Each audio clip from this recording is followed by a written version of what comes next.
Week's main news. Swedish journalists detained in Baku. Fourth anniversary of Fatulayev's arrest.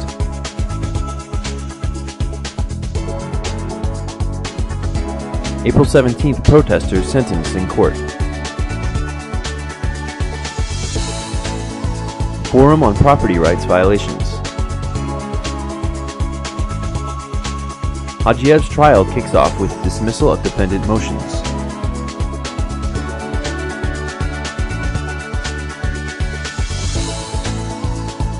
Protests held in London and Paris demanding liberation of Ainullah Fatulayev.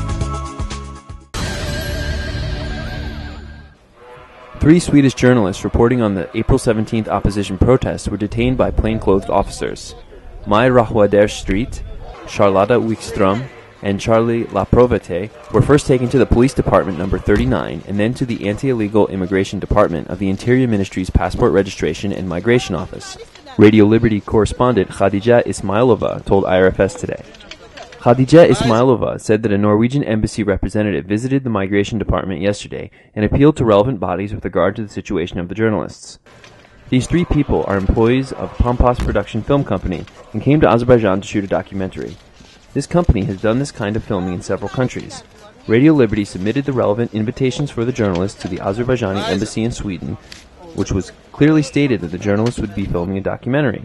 The embassy granted visas to the journalists and sent the relevant documents to the Azerbaijan Foreign Ministry for accreditation. The journalists arrived in Azerbaijan on Saturday, but the Foreign Ministry is closed on weekends and they were unable to confirm their accreditation. On Sunday, they were detained, said Ismailova. However, the monitoring group of the Azerbaijan Press Council stated that there has been no registered incident involving mass media representatives at the protest scene, as posted on the Press Council website.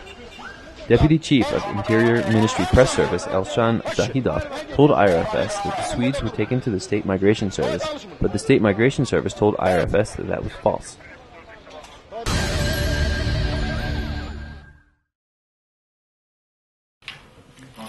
Today is the 4th anniversary of the arrest of journalist Ainullah Fatulayev, former editor-in-chief of Gundelik Azerbaijan and Realny Azerbaijan newspapers. April 22nd will mark 1 year since the European Court ruled for the immediate release of the journalist. Fatulayev remains behind bars. Around 20 journalists held a one-day hunger strike today in support of Fatulayev, holding banners reading, "Attention! 4th anniversary of Fatulayev's arrest begins. Release Ainullah Fatulayev." The aim of the strike was to raise public awareness of Fatulayev's plight in all its complexity. The journalists were striking in their workplaces. Earlier, Fatulayev had said through his lawyer that he would begin a hunger strike to mark this anniversary, but his colleagues persuaded him not to due to his serious health problems. They are striking on his behalf. In 2007, Ainullah Fatulayev, editor-in-chief of Realny Azerbaijan and Gundelik Azerbaijan newspapers, was sentenced to 8.5 years in jail for threatening terrorism, along with other charges. However, on April 22, 2010, the European Court of Human Rights ruled for his immediate release and financial compensation from the Azeri government. The Azerbaijani Supreme Court plenum has only partially fulfilled this decision. The protesters arrested during the April 17th public chamber opposition group protests were sentenced to various punishments by the Sabil District Court. Objective TV has heard that human rights defender Vidadi Iskandarov was sentenced to 15 days. Musavat Party Sumgayit City Organization chairman Fakhraddin Abbas was sentenced to 7 days, Azerbaijan Popular Front Party member Khayal Rustamov to 6 days, Musavat Party Youth Organization member Rufat Hajibeyli and Deputy APFP chairman Gozel Bayramlı to 5 days. 7 people were fined. These hearings were closed to the public. The public chamber group, comprised of several opposition parties and other organizations, attempted to hold a protest in Sahil Garden yesterday. According to official reports, about 62 people were arrested during the protest.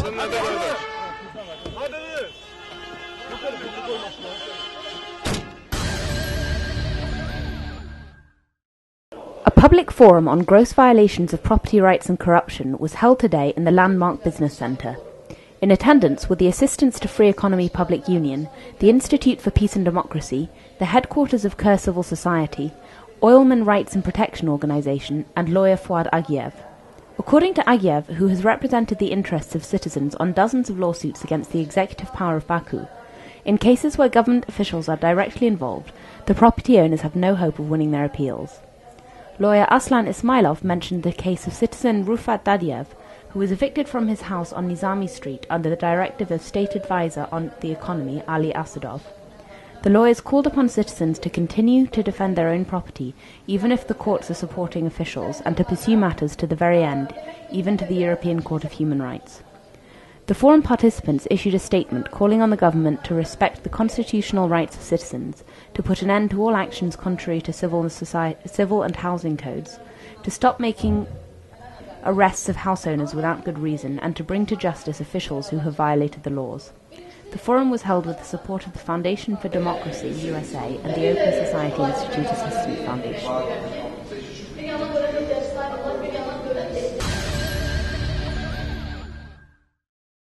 Today, the Ganja Nizami District Court held a trial on the criminal case launched against youth activist Bakhtiar Hajiev, charged with dodging military service. Hajiev's attorney Intigam Aliyev told Objective TV. Aliyev said that besides him, the defendant's other attorney, Elchin Namazov, defendant Bakhtiar Hajiev, and public prosecutor Alexei Abbasov attended the hearing. Hajiev's attorneys filed motions requesting permission for journalists to film the trial, terminate the case, and replace the detention sentence with release on bail.